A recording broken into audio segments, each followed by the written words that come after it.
Well, good midday to you, one and all. We are just thankful for another day. The sun is shining, it's warm outside. We really need to enjoy what's going on. We also need to keep those in the Florida area lifted in prayer as devastation just does not seem to stop in this nation. And the truth of the matter is, hey, Kathy, yes, I'm drinking my water, eating healthy, um, and we just need to see the handwriting on the wall. Although there are those who are skeptics, and the handwriting means absolutely nothing to them. Sandra, Minister Sarah, Cora, bless your hearts. Thank y'all so much for being here. And please share as you come on board. Please share. And just good to have you one and all to be with us today. And so I I I don't know what it takes. Hey Sheila, I don't know what it takes to get our attention. I really don't excuse me. I really don't know what God has to do. I mean, what I mean, we are legend as well. I didn't see him in daycare, so his mother must not be working today. Um, hey, Nancy. Um, his birthday is Saturday, I believe, and he'll be a year old. And um, so we're just thankful to God for His keeping power and for how He provides for us. Timothy, bless you for being here. And so I don't know what it takes. I honestly I honestly don't know what it takes. Casper, bless you for being here. I don't know what it takes. Very similar to Sodom and Gomorrah. Out of all of the signs and out of all that God did, they yet still just didn't read the handwriting on the wall. Lady Bowling, Carletta, Linda, Denise, thank y'all so much for being here with us on today. I don't know what it takes. I even look at the political climate that we are in, and you've got someone who has been indicted 4 times, impeached, and people still embrace. This is just an amazing time to live in. An amazing time. It is actually a time of, hey, Pamela, how are you? It's actually a time that has always been there, but it was cloaked. Um, it was, yes, as in the days of Noah, Chaplain Hearns, it was masked, it was covered, but now the cover is off and just blatant, absolutely blatant. Thank you so much, Denise, letting us know that we are running properly. It's so disheartening. Yeah, the hurricane, the Elder Pam, the heat waves, the earthquakes, um, and I'm not just talking about in the United States. I'm talking about everywhere. Barbara, bless you for being here. It's an amazing moment of blindness, and it's just an amazing time of who cares. Elder James, thank you for being here. It's just an amazing time of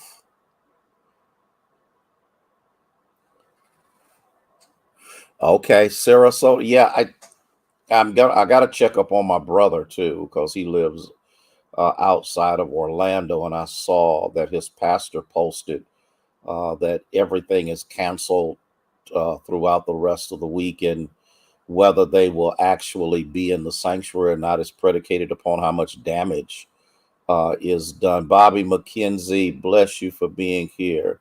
Christy, bless your heart. And I'm just, that's it, Cora. It's a wake up call, but nobody's waking up. Um, the only thing that I know to do is to continue the presentation that Jesus is the Christ. There's absolutely nothing else that I can do. There's nothing else I'm actually going to do but to present because and again I got to get this book. I got to get this book that was written about how people's minds have been psychologically hello my friend, bless you, brother Tompkins, thank you so much for being here. Okay, Misty, how you feeling? Praying all is well with you. And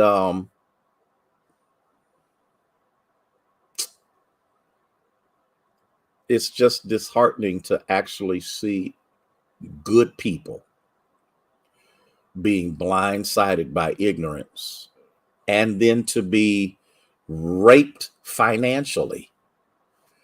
Hey, Kim, and you got poor people pouring all of their food money and utility money into, oh my God, it's just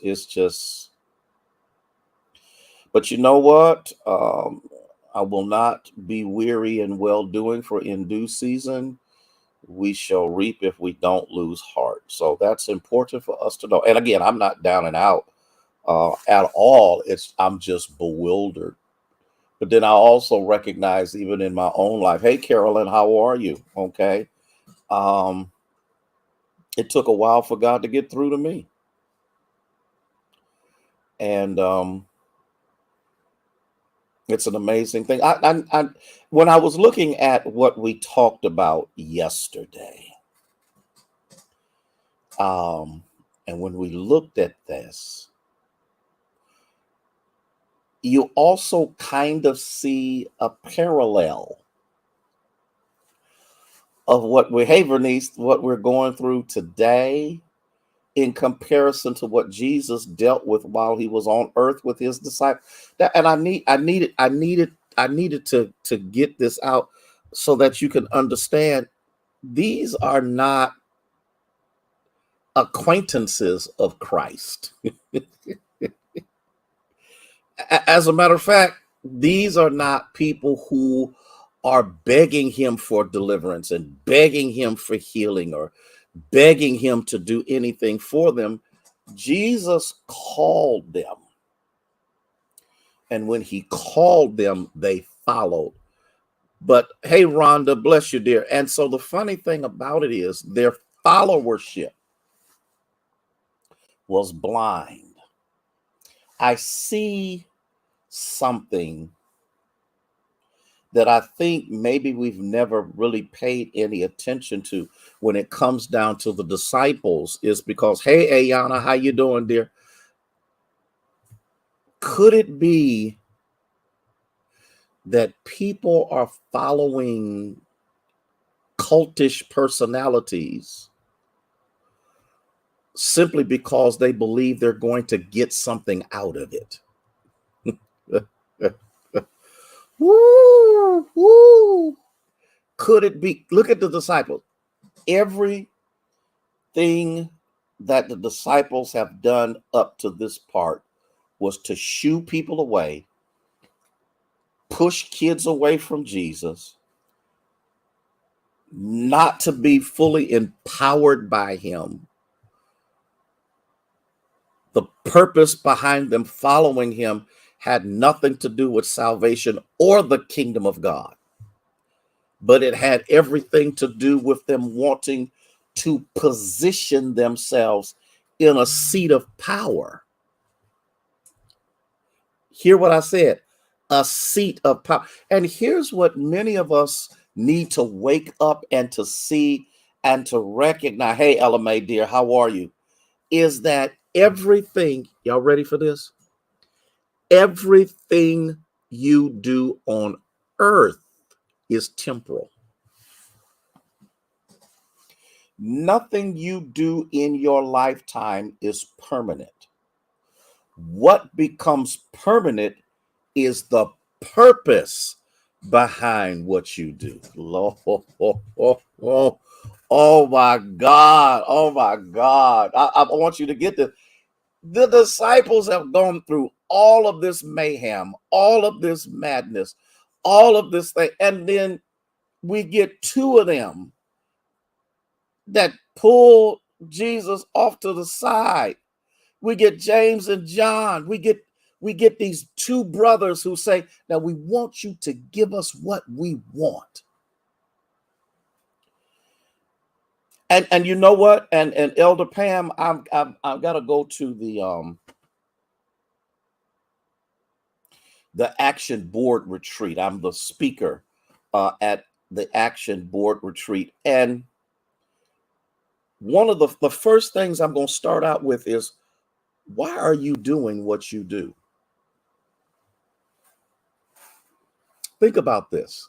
What's the motive? What's the impetus that caused these men? Ethel, bless you, dear.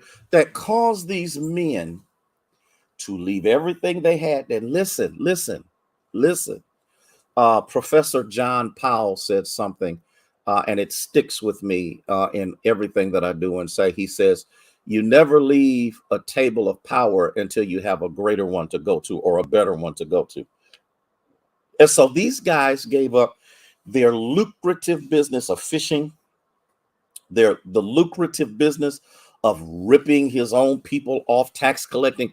They left everything to follow him because they thought that what he had to offer was greater than where they were right now.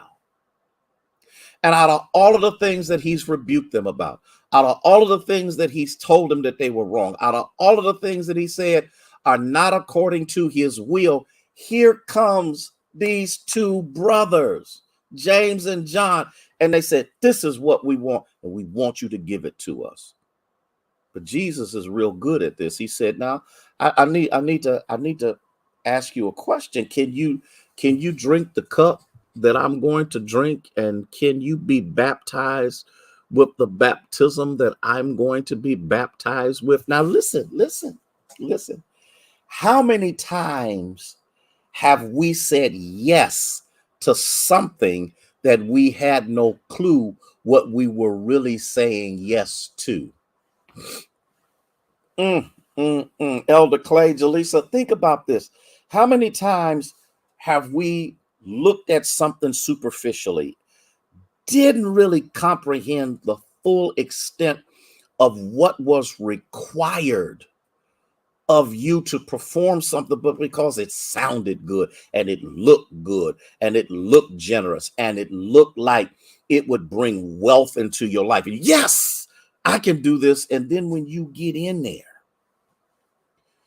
you find out, ooh, this is just a tad bit more difficult than what I thought it was. But here's the funny thing about it. I'm going to see if y'all can handle this. Jesus does not give them an out now. He says, can you handle the cup I'm going to drink? Okay. And can you be baptized with the baptism that I'm going? Can you drink from the cup that I was before the foundation of the world assigned to drink? This cup of agony, this cup of misery, this cup of sin, so that those who used to drink from the cup have a different cup to drink from, and that they might be set free. Are you going to be baptized? Are you willing to be buried like I was buried, and yet still in the midst of my burial? Do you understand there's another side to it? And Jesus, they turned around and he did this and he said this, and they said, we able to do it. Oh yeah, yeah. Oh, that's not. Listen, they have never endured affliction. They have never gone through. That's right, Elder Clay. At what cost? Can I say, are y'all there? Are y'all there? Can I say something? Have you ever made a mistake in your life of saying yes when you should have said no? I'm gonna wait on you. I'm gonna wait on you. I'm gonna wait on you. I'm gonna wait on you.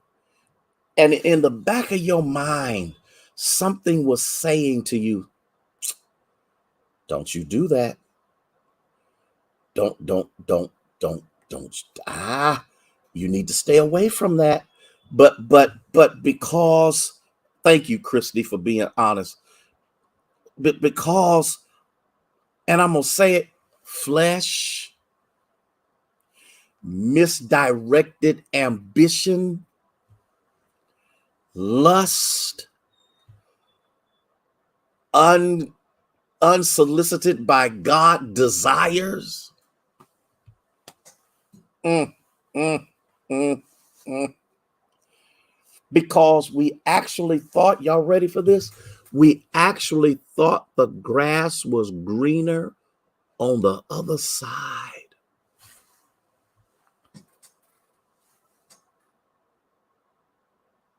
And the amazing thing about it is they said, we're able. And Jesus shuts the door behind them.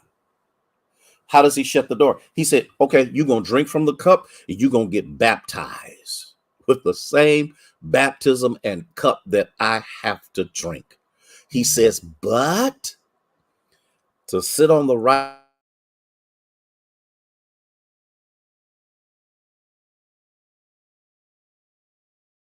I don't know. This is such a powerful point to get. Minister Faye, do you know how to stay in your lane?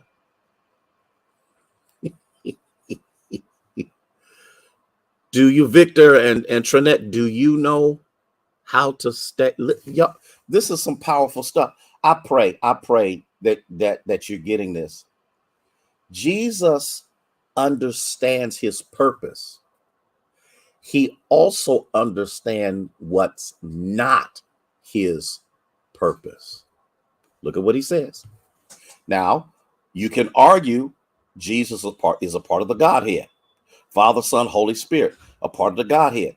He could have assumed that level of authority because the three of them are equal. But the problem is Jesus understands his assignment. His assignment was not to give to someone what has not been assigned for him to do. Lord Jesus, let's see, he says, I can't give you what's on the right or on the left because it's not for me to give, but for those it was prepared for. In other words, Jesus is saying, hey, Lynn, Jesus was saying, and this is so powerful because he could have addressed this thing a different way, but he didn't. Here's what he does. Here's what he does. He knows one of those seats belongs to him, but he also knows who assigned it.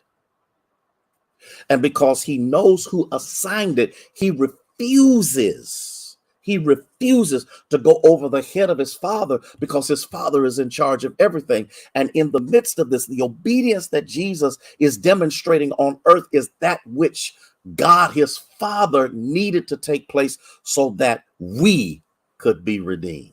Y'all got to look at this. He says, but I done shut the door. And so in the midst of this, saints of God, does this teach us something, Sherry? Can I ask a question? Because I'm guilty of it too. How many wrecks did you cause because you didn't stay in your own lane? How many mishaps have you created because you decided you're going to do something else and it's outside of the will of God? How many knots and bumps have you experienced because you've made it up in your mind? I don't care what God said. This is what I want, and I'm going to go get it. And when I talk about that, I'm not necessarily talking about sex or a woman, but some things in our lives that God says this really doesn't belong to you, but because you're walking in envy and jealousy, you decide that you want to be like them. You almost come close to being like Lucifer. I'm looking at myself and I'm looking good. As a matter of fact, it's time for me to exalt myself even above the one who created me.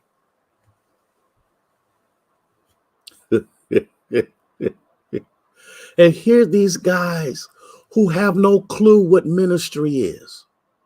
They have no clue what suffering is. They have no clue what isolation is. They have no clue what abandonment actually feels like, because that's a part of the cup that they're going to drink. Oh, you don't believe me? Jesus, the Son of God on the cross, felt a high level of abandonment that he had never experienced in his existence.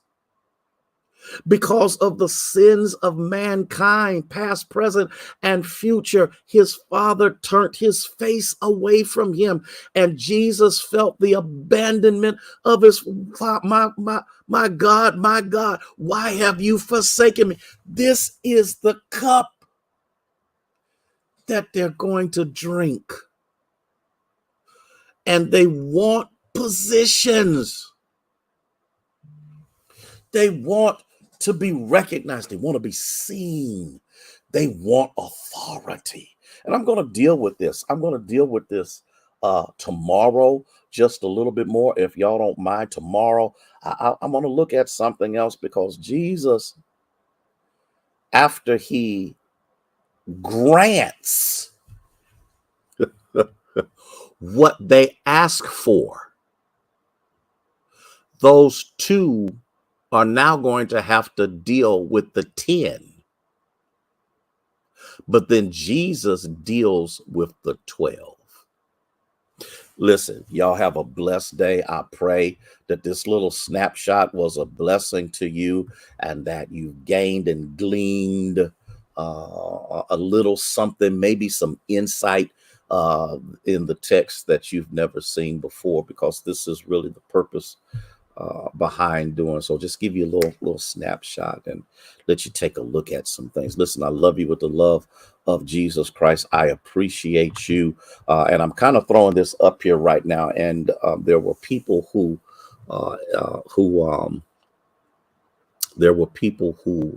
sold yesterday into the ministry. And so I'm going to just pop this back up here just in case there may be someone. I'm not begging you. I'm not asking you.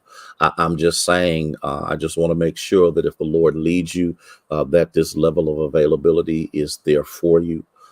So that if the Lord is leading you in that direction, and you don't have to be a member of Union, you could be wherever you are. It doesn't matter whether you're watching it live now. It doesn't matter whether you watch it later. That's not the point.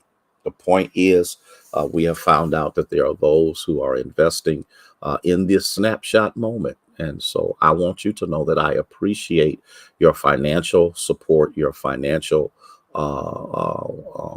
investment in what we do in the kingdom, because this is not about me. The money does not go to me. It goes to the church. It goes to the work of ministry. And I think that means more. That's my own personal prowess.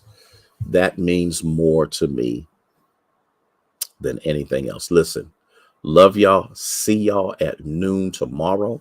And then don't forget at 6:30, midweek worship. And we're going to come together.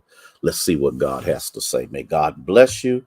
May he keep you, is our prayer.